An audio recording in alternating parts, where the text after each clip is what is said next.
South Africa is moving towards renewable energy, and solar power is seen by many as an important contributor.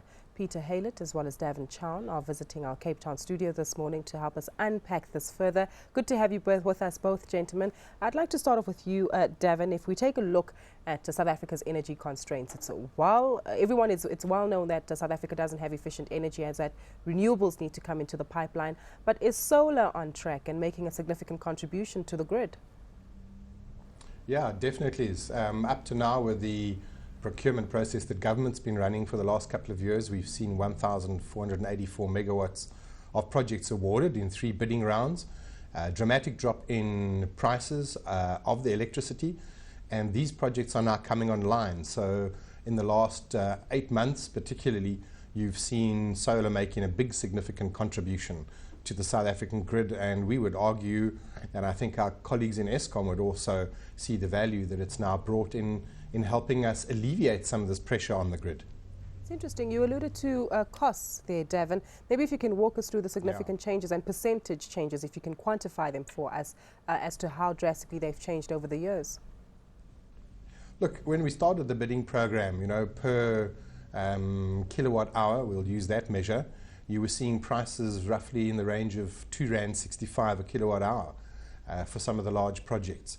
If you go down to the second bidding round, which was literally a year later, you were seeing prices down at R1.65, R1.64. So that is a massive drop. And now in this third bidding, window, you were seeing people come in with prices that were even lower than that. You were seeing prices probably in the R1.10, R1.20 mark. And now we're hearing for this fourth bid window that's just been closed 2 weeks ago, we're hearing some very interesting prices that are well below the 90-cent mark. So you're seeing a radical drop from literally 2/3 down to 90 cents and below. And that is I think it indicates to South Africa that we're starting to see the technology playing its rightful role in the market, and B, as we're seeing local manufacture, as we're seeing people becoming comfortable with the technology, knowing how it works, and as we see the greater uptake, we're seeing that dramatic drop in prices. And I think that's a brilliant signal to South Africa that the technology is going to play a much more stronger role in the energy mix as we move forward. Peter, I'd like to come to you now. Your view on the rollout of solar. As you heard, Davin has a very interesting pointers on it, in that it can be a positive contributor to the economy here in South Africa. But are we capitalizing on that from your perspective? If you take a look at it, the City of Cape Town's rolled out solar hot water cylinders. And if you take a look at it also, there's a big opportunity in rooftop solar, where people can now get off-grid, or at least mostly off-grid, by going rooftop solar. At the moment, we're sitting, Davin just mentioned the prices, and the prices at which solar is now coming in competes very well with the retail price of electricity as you get it out of municipalities. So it then becomes a worthwhile exercise for individuals to start looking at this. So from a homeowner's point of view, it's a good way to go. If you take a look at industry, it is worthwhile for industry to go for it as well, because you can certainly supplement your energy. It's not good enough at the moment for anything with a big electric motor or anything of that nature. You'd have a problem powering that up. But it's certainly the way of the future. Peter, maybe if you can tell us more about the traffic light situation, where back in 2007, the first solar-powered traffic lights were launched in the city of Cape Town. Has any progress been made since then? I don't have a big background in the solar-powered traffic lights. It makes sense again because you've got your power close to the source of use, so there's no infrastructure needed in terms of wires and strings to get the power to the traffic light. The problem which has been experienced on, say, the Saldanha Session line is where the solar panels have been stolen. So you've got that aspect that you have to take care of. Davin, maybe you can also add your voice to this part of the conversation here. We heard rumors about the fact that that traffic light situation has not picked up as strongly as one would have hoped for. Are these rumors true?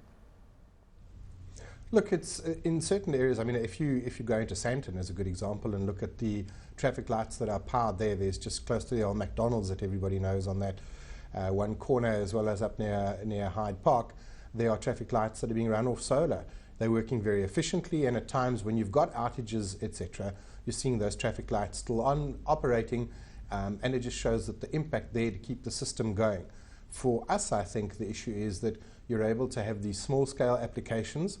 The rollout is a little bit slower, and the funding might not all be there, but certainly we know that at this moment in time, Johannesburg, up in Gauteng, I think the Economic Development Agency is looking at rolling out a massive rooftop program in Johannesburg, and that's going to signal the move from these small-scale applications, which we're seeing working and which I think once people are comfortable with, we'll see a much greater uptake, and that will of course be a huge, what we'd like to believe, job creator for the small installers and the small systems guys.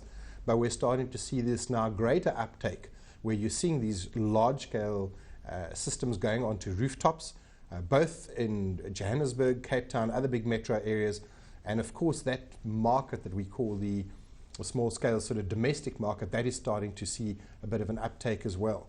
But I think Peter's mentioned very well that with the pricing and the way we're seeing prices going, coming out of the Munichs, it makes a huge amount of sense for a lot of the businesses to hedge themselves, because while some people say to us, you know, solar might well seem a bit expensive, the real question as South Africans we're asking ourselves is, for the economy, for all the objectives we need to achieve, for the targets government has set, what is the cost of not having sufficient power?